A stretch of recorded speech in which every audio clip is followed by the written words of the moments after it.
You're watching ASOTU CON 2024, presented in collaboration with Reynolds and Gubagoo. All right. So we have our friends Lotlinx here. We've got Kelly Stoop. She is the Regional Vice President for Lotlinx, and John Foley, co-founder and president of Recharged. Today we're going to be talking about the EV inventory conundrum and strategies to move EV inventory faster. So I'm going to hand it on over. Take it away. All right, thank you. You're welcome. All right, now we got the coveted after lunch time slot, so hopefully you guys are gonna digest tacos and talk about inventory turn. Oh, thank you. That's probably helpful. I've got hands full. I'm a mom. This is what I do. All right, so hi everybody. I know I was like EV inventory and turn. It's like when I think about turning EV inventory, or when I talk to dealers about turning EV inventory, they all kind of look at me blankly and have like a 4-letter word in their mind, I think. But I do too, and the word is data. At Lotlinx, we pride ourselves on having a very large data set. We've been indexing all VIN level information as well as shopper demand data for over 12 years. So we like to think that we've got a lot of insights that help us to kind of understand the marketplace and get in front of it. EV inventory it's a funny topic right now. When I've been having conversations with dealers, they're either all about it, like my buddy here, John, and has really leaned in and figured out what to do with it. And then there's some they're like, if they never gave me another EV, I'd be happy about it. So the thing about EV inventory is that it's a car just like every other car that dealers have to worry about selling, right? So today we'd like to talk about ways that you can use data and market insights to be able to turn that inventory faster, and then get some tips from John, who's been, figuring it out for how many years now? Well, EV is just over a year now. A year. Yeah, I've done this for a long time now. I was like, so what kind of prompted you to lean into selling EVs exclusively? The actually funny story is that it started here at ASOTU CON, the first one, and I was just watching a presentation. I was kind of thinking about what I was going to do next, and I had some ideas, and I wasn't like this huge EV enthusiast or anything like that, but I was watching a presentation, and we're talking about this wave of EV inventory that was coming to market. It just kind of hit me like, well, man, there's so much focus on the new car side, to move these. A lot of that's pressure from, the OEMs, but there's no focus on the used car side, and so I decided to go build that focus. So. Thankfully, you're doing so, because there's a lot of dealers that need advice on how to do that. Anne-Marie, I don't think this is working. Unless I'm not shooting it in the right direction. Technology. There we go. Perfect. So part of the thing that we do to help kind of understand the marketplace, whether it's EV inventory or it's any inventory in general, is use data to kind of visualize where our risk and opportunities might be. So what you're looking at here is what we call our VIN View Optimizer, or VVO. And what you see in terms of the graph is each line that's going up vertically represents a piece of inventory, and then the various colors represent a traffic source that are pushing traffic to that inventory. The dotted line that you see represents 30 VDPs, which is kind of the standard for how much traffic Google thinks that you should get in a 30-day period in order to turn that piece of inventory with any real sales velocity. But what we noticed is usually about 80% of what dealers are spending on their inventory lands on about 20% of their cars, right? So you can see that click candy. Usually it's what you'd consider your hot in market, the stuff that a dealer would say sells itself. Then you have the bottom of the rung, right? The stuff that's at the very bottom under that dotted line. That's typically your bread and butter inventory. And the point that we're trying to make here is that oftentimes, whether it's EV inventory or it's inventory that's not necessarily massaging all the algorithms to get the visibility, whether it be because of pricing, et cetera, they're sitting there waiting to be seen. And a car unseen is a car unsold. So a lot of times what we find is that EV inventory, or the inventory that maybe isn't getting the discounts or stuff. It's just not generating enough traffic for it to sell in a timely manner. So by using market data and by using this sort of visibility from a VIN perspective, it lets us know where we can focus our attention. And John, previous to being at Recharged, was how much inventory were you responsible for? A bit over 2,000 cars. Yeah, so a pretty good chunk of inventory. And as you can imagine, being able to manage and effectively control that much inventory and the visibility that was attached to it became probably pretty challenging, right? Of course. Yeah. So when you were responsible for 2,000 cars, across the country, we deployed this data set for his dealerships. How were you able to use the information, and what did it help you with, or what did it help you see? Well, I think a few things, and not to state the obvious, but before you deploy any capital into marketing your inventory, you certainly need to make sure that everything else is right behind the scenes, and that you're prepared to handle any leads that you drive. So certainly from a pricing and merchandising standpoint and desirability, get all those things lined up, make sure your teams are prepared. But then, to really isolate the potential issues and, deploy a strategy to move that inventory more quickly.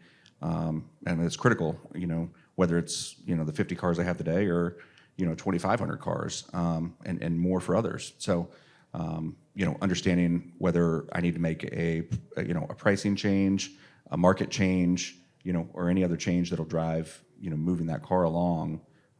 It's very helpful. Yeah, I think that one of the things that really stood out when we were first working together and using the VVO to kind of understand the landscape was just seeing how much inventory was not visible, right? You spend money with your various partners and channels, and having a channel first approach doesn't give you a lot of the control that you needed to get visibility across the breadth of the inventory, right? You kind of fell victim to the same sort of scenarios. You've got, the cool stuff or the hot and market cars that everybody wants to look at that was gobbling up the bulk of the budget.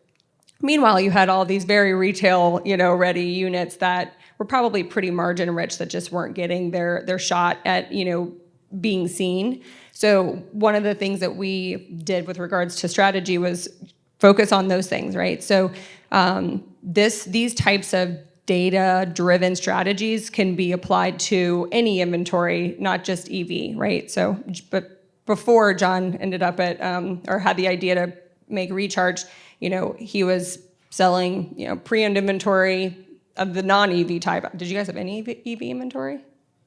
We did, and that was helpful much. in launching Recharge. No, certainly that frontline experience, but yeah. They probably fell into the same category, right? The waste and the risk. So being able to identify the waste and the risk is what allows us to be able to get ahead of it and make decisions. Part of the way that we also like to, this isn't just risk that happens as a result of not visibility, but there's a lot of things that factor into risk of a piece of inventory, right? So if you've got, from day one, when a dealer gets a piece of inventory, having machines that are indexing, consumer data, marketplace changes, demand, so on and so forth, it can predict risk well ahead of the time that we as humans would be able to say, oh crap, this has been here for 42 days and it's taken a various amount of markdowns, et cetera. So being able to use the data and market insights to kind of get ahead of where the profitability components might come into play has been helpful. What are some of the other things that you've run into being an operator with regards to making decisions that you... Yeah, I've seen a lot over my career. Somebody acquires a 2018 F-150. They sell it in 3 days. They make a lot of money doing it. They go, man, I gotta go get more F-150s. But, understanding really, is there a market for that car right now? How many buyers are in the market? Is that, maybe I just got lucky, right? I got it at the right time. That buyer was in the market. And maybe the next one could be just as profitable, but I need to put it somewhere else, or definitely go find the right buyer for it. Yeah, and that's true. It's how do you figure out what inventory is going to be? And you're exactly right. It's like, all right, this piece of inventory moved with, no real effort. You duplicate it, the market changes, the seasonality is impacted. There's incentives on new, and all of a sudden used, drops off. Like, how do we stay ahead of those things? And data in part, and also using machines to kind of help really target inventory at the VIN level, especially the stuff that's fresh. I know that at Lotlinx, we originally had, kind of, not a scarlet letter, but we were branded with, give us your old, your dirty, the ugly, the stuff that doesn't necessarily move with any real profit or pace. And although we are really good at that, I think that in terms of being able to stay ahead of any sort of market changes, demand, and generally just focusing on profitability and efficiency, you are really in a good spot if you're able to identify risk from a very early, and it doesn't have to be necessarily risk, right? We see opportunity, right? If something is the freshest on your lot, typically does that make it the most margin rich?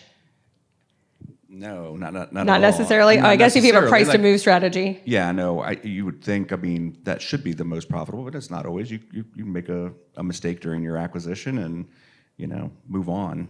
It might not be the most profitable for sure. So let me ask you a question. So if you had, from a visibility standpoint, if you had the ability to kind of get ahead of it and know that you were able to utilize technology to kind of get that vehicle forward facing without having to kind of massage the algorithms that are geared towards pricing, does that have an overall impact on how you look at your pricing strategy? And the short answer is yes, of course. Obviously. Yeah, and back to your point before, the idea that like Lotlinx is going to solve your problems by finding buyers for your at-risk inventory, I don't think is fair. If your inventory is at risk, there's probably a multitude of reasons that it is, and you should explore all of them. But certainly finding buyers is helpful. Yeah, getting ahead of them eliminates or at least mitigates some risk. And you're exactly right. Like, just because you've got data that says there's X amount of buyers in the marketplace for a piece of inventory, what do we do if there's no buyers in the marketplace, right? I pulled up a piece of inventory that's on John's lot, and there are a lot of different factors that go into what we look at when we look at opportunity versus risk. But you're right. Like, if you have, I know it's kind of hard to see. Like, which car is it? It's the Rivian. No, it's not. It's the Kona. I think I had the Rivian originally, or maybe there's both. But the thing is that just because you have a piece of inventory that's got, let's go backwards. Let's see. It's really hard to read.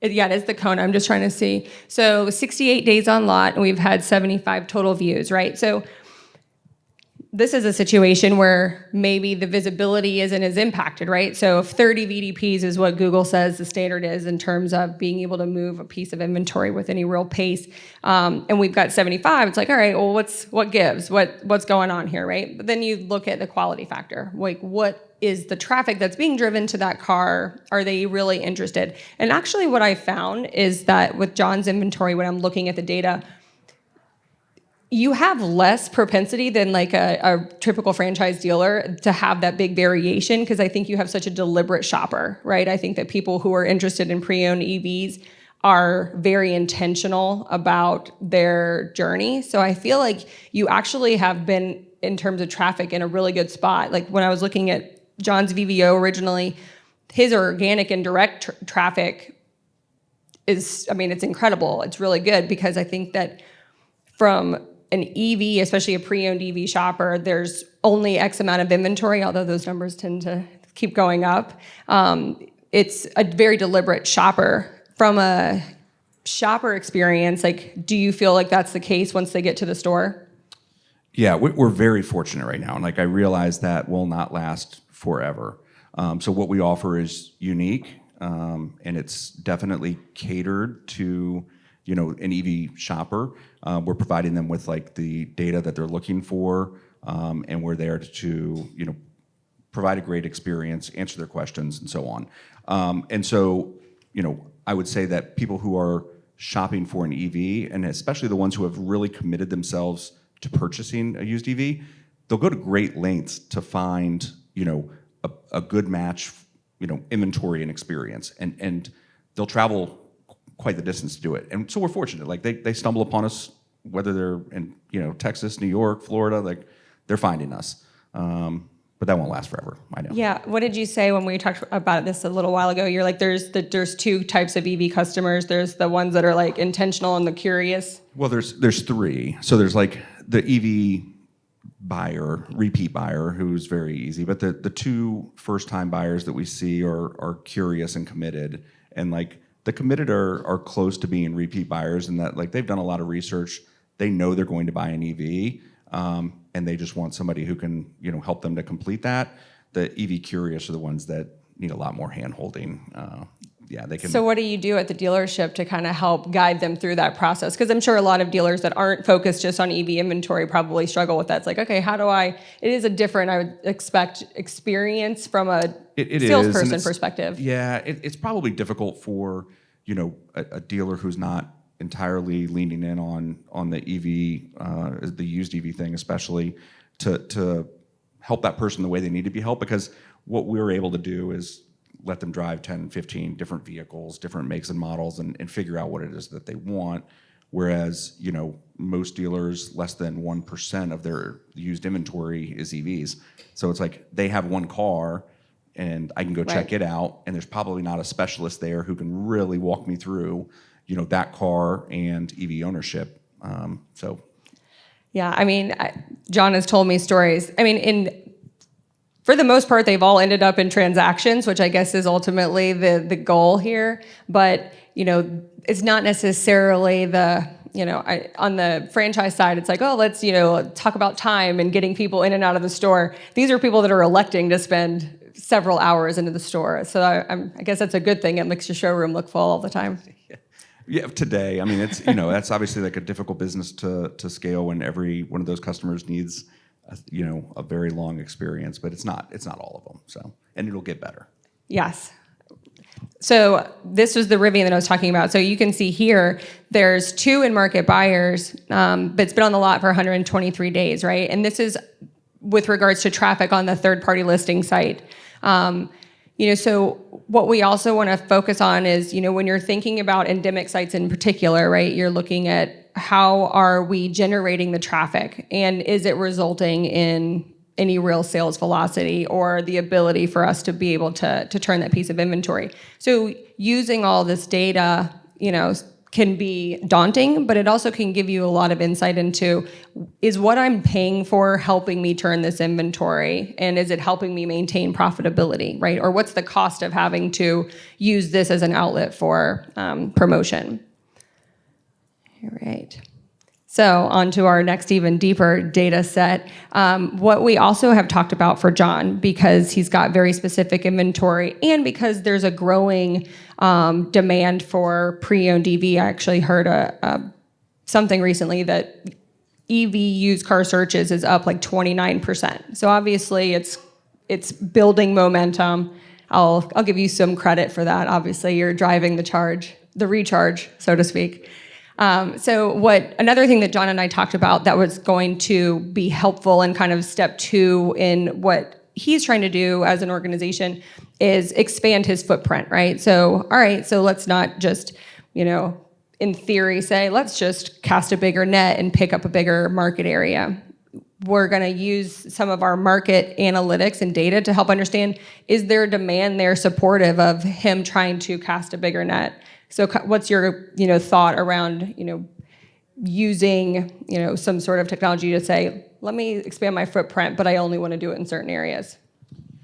Well, yeah, I guess, just kind of pointing back to what I said before, we have a tremendous amount, I'll tell a lot of people, we only do about half of our business in, Virginia, at least in the like Richmond area.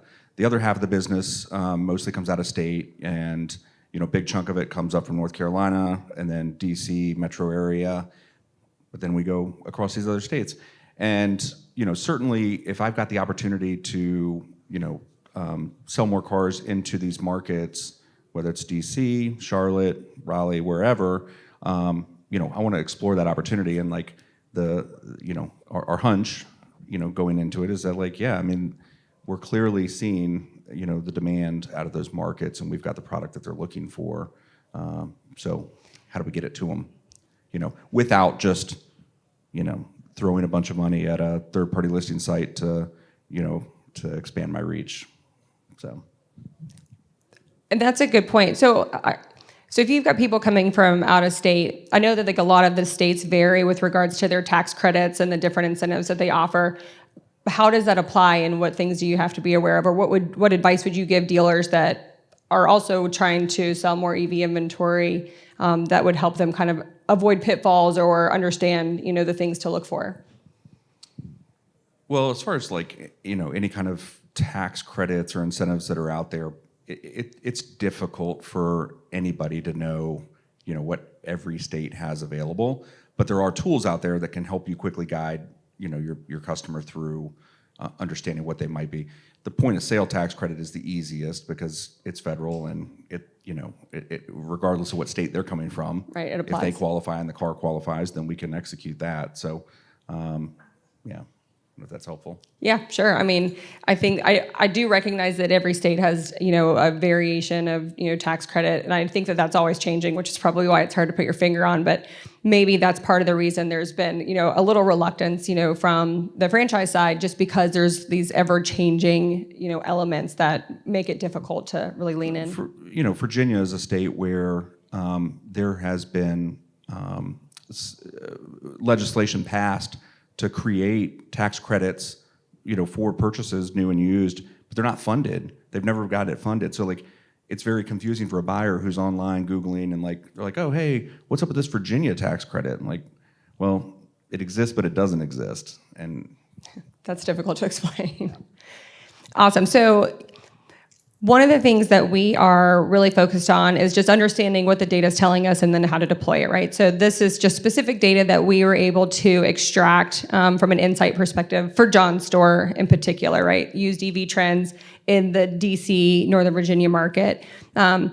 Most of this looks like a big eye chart, and we understand that it's not overly, usable because it's pertinent to John, but that's kind of the point, right? Everybody that's responsible for turning inventory has access to, our first-party data that allows us to see demands, trends, changes in the marketplace that we can use to then help you make, informed decisions about how to move your inventory, EV, new, used, or otherwise. If you or anybody in this room or know somebody that is interested in doing a customized report, I'm happy to do so. Just so you guys also know, this data is available online through our market report, and also our VVO is at no charge. So if anybody would like to have an analysis done on their inventory and what the respective traffic sources are doing for your inventory, please let us know. Otherwise, I'm here to answer questions. If you have questions for John, who is my subject matter expert on pre-owned EV, we'd love to answer them. Yeah, I put the data exclamation point on this little. I'm assuming that your salespeople are having to be very knowledgeable on the types of vehicles they have, because you have such a wide selection. I mean, that's the great thing about it, is if someone is EV shopping, you're basically offering them, I would imagine, an enormous selection all in one place, like a one-stop shop for everything EV. How in-depth do your salespeople need to be with each of the vehicles, and do you automatically give a health chart on each of the cars about its state of health, etc.? Yeah, so I'll try not to get long-winded here because there's a lot to that. The from an education standpoint, I think we've always said from the beginning that like it's going to be a continuously learning environment. We don't know everything, and I would say similar to the traditional side where you have somebody who has spent 12 hours researching a car, and even if it's your brand, they probably know that car better than you do by the time they get there. That's not too dissimilar from the EV buyer. But yes, I mean, we're very familiar with the inventory, the packages, warranty, the issues that happen with the cars, and we continue to learn. We learn more and more about that every day. The second part, as it relates to like the health, battery health, or any of those kind of things, I always like remind people that nobody comes into a dealership today and asks like what the state of health on a Chevy Tahoe engine is, right? And like, I think we'll get to a point where there's more confidence in, EVs and batteries, and people will stop asking those questions. Doesn't mean that they're not going to want to know, and the data should be available, but it won't be the thing that like they come in and lead with. So what we've tried to do is create for ourselves a recharge score report. So more than just say like, hey, we've got this Tesla and here's the battery score on it. We want to help them understand like between the condition of the vehicle, the history of the vehicle, the pricing, and the battery. How do I think about all of that? And I'll use a 5-point scale to do it. And that has been very well received by our shoppers. So much so that like even like when we were just piloting it and our website had a score, but there was nothing behind it. Like I say there was nothing behind it on the web page, but they saw it and they would come into our dealerships and say, okay, you guys have 2 Model 3s. One of them's a 4.37 and the other's a 4.42. I want to see the 4.42, but maybe you can tell me why the 4.37 is a 4.37 and not a 4.42. And you're like, so if that's helpful for you.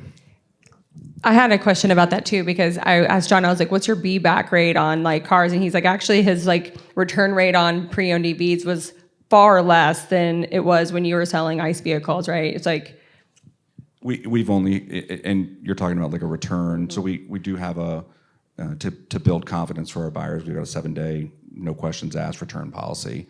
And we had 1 car returned. So in a year, right? Yeah. Yeah. And like that comparative to when you were on the franchise side. Yeah. Oh, certainly higher. Much higher. I had a question. How do you see the political environment affecting our market in the UCV market? I think he's asking you. Yeah, I'm pretty sure that's a you question. Well, I think the number one thing is the tax credit, and I would say that buyers are aware of that today. So buyers are aware of it who are eligible and want to take advantage and understand like maybe I should do something before November just in case. They're making a move this year, but it's difficult. Like certainly, EVs have been politicized. We try to, stay away from all of that. Like we just want to be a place where whatever your motivation is to buy or even consider an EV, we're there to help. So we're not like trying to jam EVs down people's throat and tell them like if they leave and don't buy a car, they're screwing the environment or any of those things. We just stay away from it. But I would say there'll be some impact. I don't think it's as great as we might think, and you don't have to look too far outside of the U.S. to see that. Like, I think EV adoption continues to grow across the world, and it will here eventually as well. So, having better infrastructure will certainly help. Yeah. All right. Yes. Hello. When you're selling used EVs, do you allow those drivers to come back and charge on your facility for a fee or free? It's a great question. So I have today I have 2 chargers on the lot, which is barely enough to manage my own inventory. I am adding some more, and in the very like early days of these transactions, we certainly told people like, yeah, if you're in the area and you want to charge, swing on by. We've stopped telling people that. We've got some friends, and we don't have a lot of space. So yeah, now I think like there's all sorts of opportunities in the charging space. It's just not the focus of our business right now. So we'll just stop telling people that.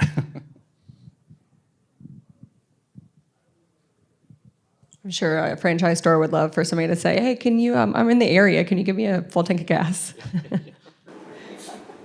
That's an issue we have at our store where people would expect to not pay for electricity to be charged. But like you were saying, you don't have customers who pour gasoline cars from top off. We're sort of spoiling them a bit when we do that. And also, your electricity costs will go through the roof unless you have some sort of battery shaving system. EV chargers, I've said this for a while, EV chargers, like more and more are becoming like the McDonald's ice cream machine. And like, we go to a hotel or you look at these reviews online and it's like the chargers don't work. And I'm like, do they not work? Yeah. Or, Or is just, it it's just nobody turned wants off? to manage, that. Yeah, exactly. So. That's funny. All right. Anybody else? It's weird. Nobody's asking me questions about data. It's because they're all waiting to talk to me sidebar And later. They should Yeah. talk to you. All right. Thanks, everybody. Thank you so much, everyone. Just real quick, one of the big things at ASOTU CON is networking, so you can find Kelly in the app, connect with her, and ask her any questions there. I'm sure she'd be happy to hear from you.